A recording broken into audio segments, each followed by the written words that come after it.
was on the set of Purple Rain. Morris walked in one day. He was always like my idol. He came in, high collar, clean as hell, ascot, looked amazing, hair laid, everything came in clean as hell. He wasn't late. When you first walk into First Avenue, you know, you can either go that way. If you go this way, there's a stairway full of extras. And Prince was used to saying stuff to him, and Morris never would say anything. Morris finally showed up. Prince walked up to him. And Prince got in his face. This morning, he wasn't that one. Ladies and gentlemen, the revolution.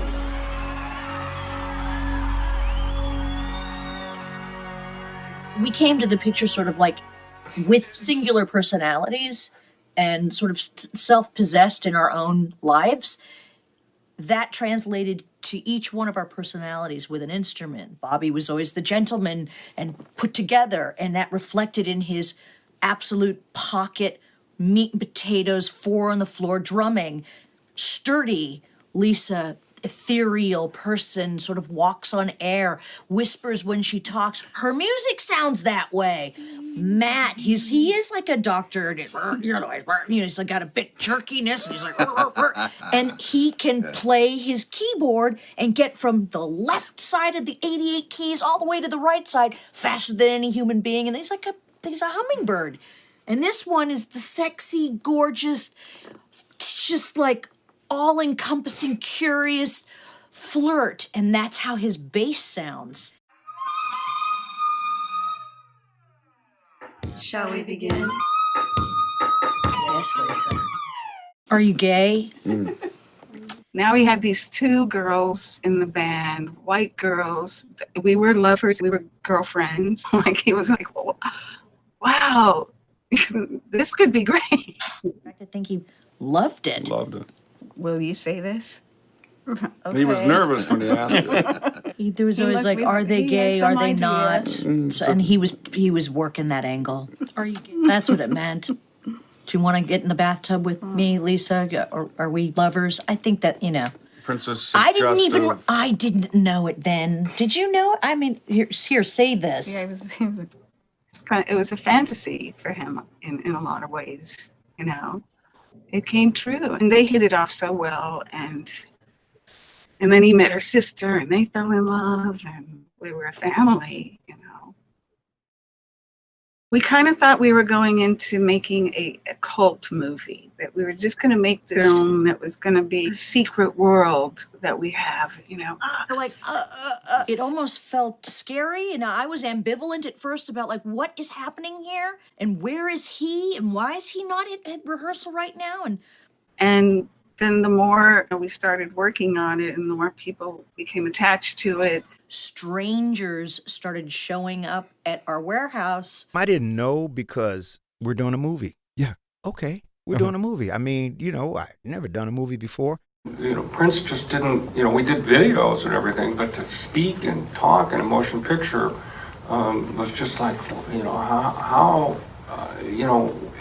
that going to happen? It was like, okay, it's a movie. Let's do the tour. I think we took it with a grain of salt. His acting, he created this character that we'd see dailies, so he was convincing us to be better. Yeah. You know what I'm saying? I heard that the dailies were great. Yep. And then they were, Prince, sometimes they say, oh, his acting was not so great this day.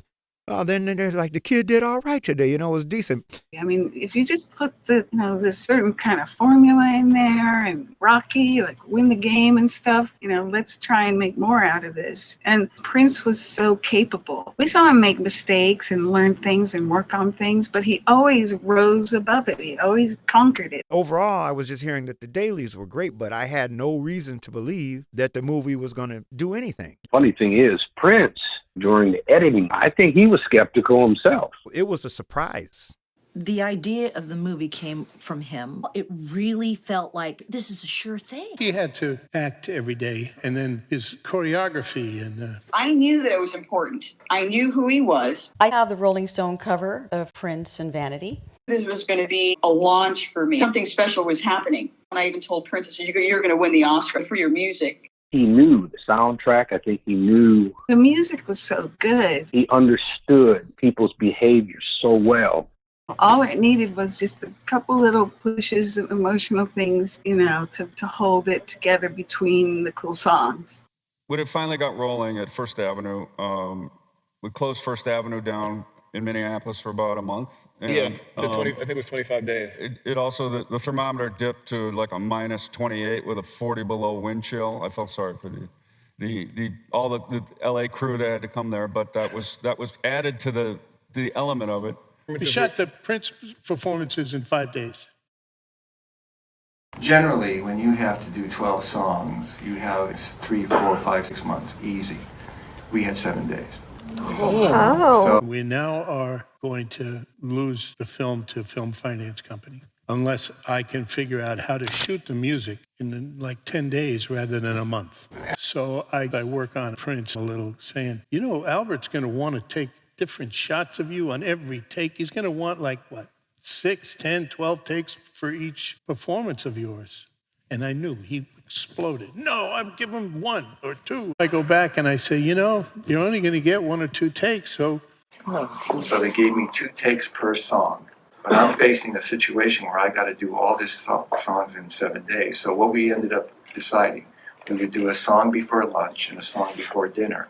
That was it. Those 2 songs are done. Next day, song before lunch, song before dinner. That gave me 8 different camera angles. I only had 4 cameras. I needed 8. How about we get some more camera crews? We end up with flying them in from Atlanta, Chicago, all over 5 camera crews, 4 and a handheld. Every camera is on a dolly, and every camera is on a track. That means the dolly and the cameras are tracking in and out of the stage. Then I said, to the dismay of my cinematographer, Don Thorin, that every camera is on a zoom lens. They want a fixed lens. I needed depth of field, which means I need to be able to shoot Prince here and have Wendy in the background or Bobby in focus. That means we have to blow up a lot of light, and we got smoke, and the cameras are moving, and there's dollies, and there's zoom lenses. What could possibly go wrong? The musical performances, those are lip syncs. We wanted to get it perfect.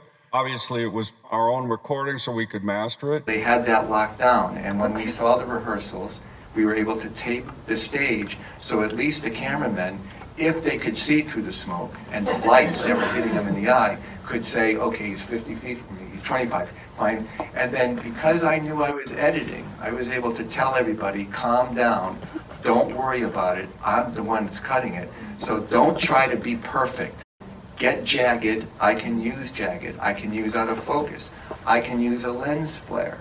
I can use a lot of jazz that you wouldn't think I would use, but I'm going to use it. I'll make it real, because it's all about pumping it and telling the audience you're about to be seduced. So it was about that energy. The choreography, the music, and edits and shot selection based upon respecting the one idea, whatever that genesis is, so that you reach a revelation. He cut all my stuff out. No, they were very economical with the band. It was like, say this. Like, rah, rah, rah, rah, rah. She was a vanity replacement. It was supposed to be vanity. And the next thing I know, here comes Apollonia out of nowhere. Actually, my full name is Patricia Apollonia KOTERO. I've never heard of her before. Apollonia is Apollo, the sun god. But just right prior to us shooting the movie, here she comes. Will you help me? But it was special. When we watched the dailies, I knew something very special was happening, and I knew, being part of it, I thought, wow, this is it. This is the job that I've been waiting for. Yeah. Patty KOTERO was hired to come in and play the part of Apollonia for the movie.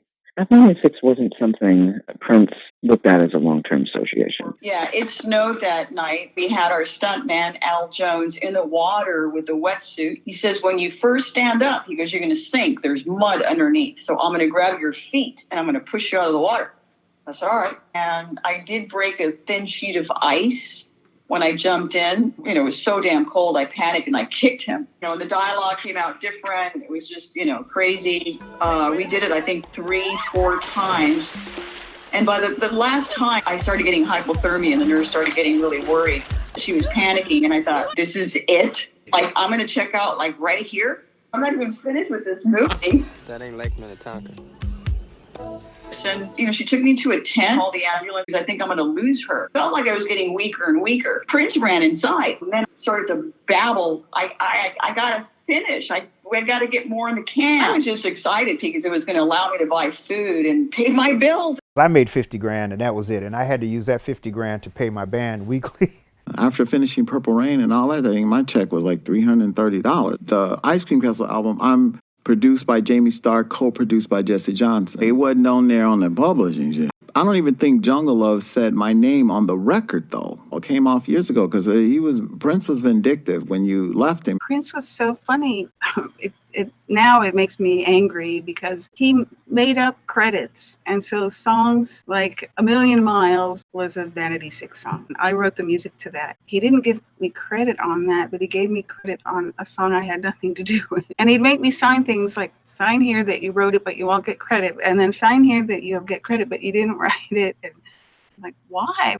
This dude was shrewd, but so I told him, I said, yeah, I see you made, $17.5 million last year. And he said, yeah, he said, that's a little bit of an understatement. But it was a movie in a movie. There was a lot of trouble, a lot of actors, Bob and I had to do some babysitting with Morris Day. The tension between him and Prince at this point was boiling over. Morris wasn't even there. Morris wasn't even coming to rehearsals. I didn't always know the details, so I didn't understand certain people like just leaving or, And even though I understand to this day how difficult it was to be there and how difficult he could be, so. Prince, I only seen them about get ready to knuck up one time, and I was just so happy. Like, I'm fighting. Bean got in the middle. Because y'all don't even know, man. We would be on the set every morning at 5:30, but we wasn't shooting. No, it wasn't no hurry up and wait. Just didn't want us to be doing anything else. So you'd be on the set every day, full makeup, dressed, and ain't shooting or nothing. Just so he would know where's Jesse? I know where he's over there. Okay. Again, he knew what he was doing. So one day we were in the dressing room, and Morris finally showed up, and Prince got in his face. This morning, he wasn't at one. Because he walks up to him, man, you're late. And the thing about it, he's doing this, man, you're late. And Morris is like, mama. And Morris shut these. I was like, it's about time around this motherfucker. And inside, I'm like, yeah, she'll whoop his ass, But I'm thinking if we do that, I know Prince. We're done. We're going to be done totally. So I grabbed Morris. And Bean jumped in. Yo, get your friends, yo. Man, get your ass out the way and let T had his shit out. And pulled him back, and Big Chick grabbed Prince. So a lot of cussing going back and forth. Morris is like, mama, hi, blah, blah, blah, blah. And what the But, Morris also knew he needed to do this movie. It's like I know we needed to do it. That goes back to the history of what I was talking about. There's a lot of stuff that from childhood with Prince. Prince started with Andre Simone, Morris Day on the north side of Minneapolis in a band called Champagne. By the time he got the deal, right, out here with Warner Brothers, he left a lot of stuff behind, but went back and got him later. When he got people, it was a mixed bag of emotions. I paid attention because they were friends of mine. Prince and Morris Day took me lingerie shopping, and I lived to tell the story. Oh my God, I'm telling you, it was brutal, man. Just imagine that. Everything I tried on and come out, and they're all like, big white girl legs. I don't know what they were saying, and I was just like mortified. But on the professional level, where I was existing, it was more just like noise. It was like, I don't know what you guys are doing. I'm busy. Like, sort it out. Come on. I didn't like it. I didn't like that kind of stress. I had fun doing Purple Rain. However, it was grueling at times. Those people work hard behind the scenes. They get up at ungodly hours. They work long, long days. I'm not a workaholic. They have fun. So that's what I do now.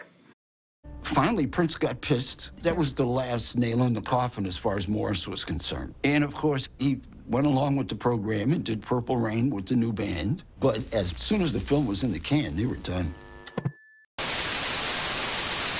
Prince, are you out there? Did you give? You took? Did you give?